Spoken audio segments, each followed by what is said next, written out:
টাওয়ারের প্রথম তলার সেই ধূসর মরুভূমি যেন শেষ হতেই চায় না। সামির যখন তুষারকে কোলে নিয়ে সামনের দিকে এগোচ্ছিল, তখন তার চারপাশের বাতাস ধীরে ধীরে ভারী হয়ে আসছিল। টাওয়ারের ভেতরে সময়ের কোনো সঠিক হিসাব নেই। এখানে সূর্য ওঠে না, ডুবেও না, শুধু সেই বেগুনি রঙের ম্লান আভা একঘেয়েভাবে চলতে থাকে। সামিরের মনে হচ্ছে সে কয়েক ঘণ্টা ধরে হাঁটছে, কিন্তু দূরত্বের কোনো পরিবর্তন সে অনুভব করতে পারছে না। তুষার এখন সামিরের কাঁধে চুপচাপ বসে আছে।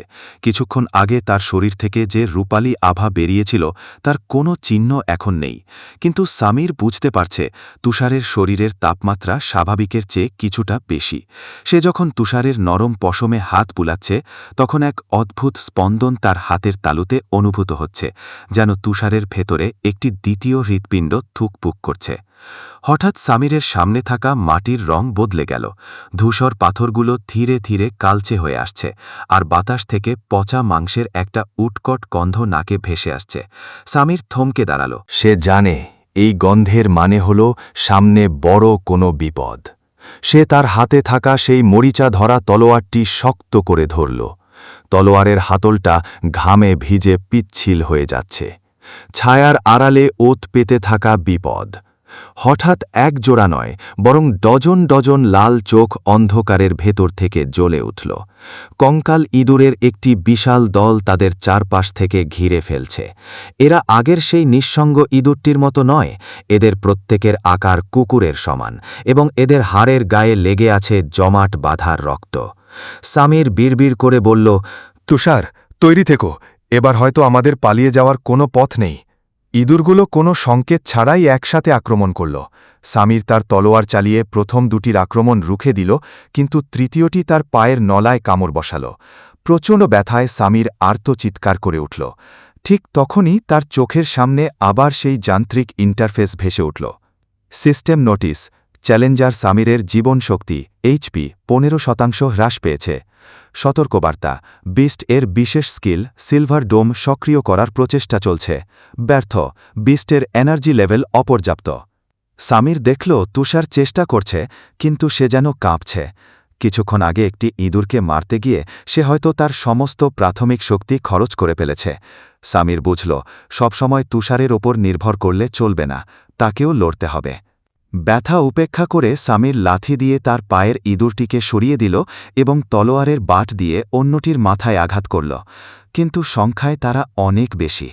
সামির যখন ক্লান্ত হয়ে হাঁটু গেড়ে বসে পড়ল, ঠিক তখনই তুষার তার কাঁধ থেকে লাফিয়ে সরাসরি ইঁদুরের পালের মাঝখানে গিয়ে পড়ল। তুষারের আত্মত্যাগ এবং এক গোপন শক্তি। তুষার কোনো আক্রমণ করল না। সে শুধু তার মুখটি আকাশের দিকে তুলে এক দীর্ঘ করুণ শব্দ করল। সেই শব্দে যেন পুরো টাওয়ার কেঁপে উঠল। হঠাৎ তুষারের ছোট শরীর থেকে এক তীব্র সাদা আলো বিচ্ছুরিত হল, যা ইঁদুরগুলোর লাল চোখকে অন্ধ করে দিল। সামির হাত দিয়ে চোখ ঢাকল। সেই আলোর মাঝখান থেকে একটি গম্ভীর কণ্ঠস্বর সামিরের মগজে প্রতিধ্বনিত হল। তুমি কি কেবল বেঁচে থাকতে চাও, নাকি তুমি এই টাওয়ারের মালিক হতে চাও?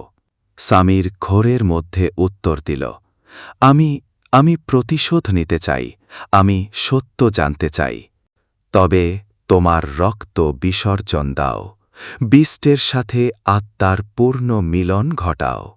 সামির অনুভব করল তার কাটা পা থেকে রক্ত গড়িয়ে মাটিতে পড়ছে।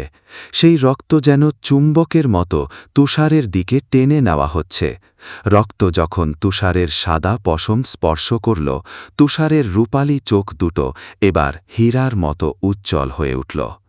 সিস্টেম আপডেট এবং মাস্টার সামির এর মধ্যে ব্লাড বন্ড স্থাপিত হয়েছে। নতুন skill unlock, shadow of the moon. মুহূর্তের মধ্যে তুষারের আকার বড় হতে লাগল। সে এখন আর ছোট বিড়াল নয়, বরং একটি সাদা চিতার মতো বিশালাকার হয়ে উঠেছে। তার নখগুলো থেকে নীলচে বিদ্যুৎ ঠিকরে বের হচ্ছে। তুষার এক থাবায় সামনের ৫-৬টি ইঁদুরকে ধুলোয় মিশিয়ে দিল। তার গর্জনে পুরো তলাটি প্রকম্পিত হতে লাগল।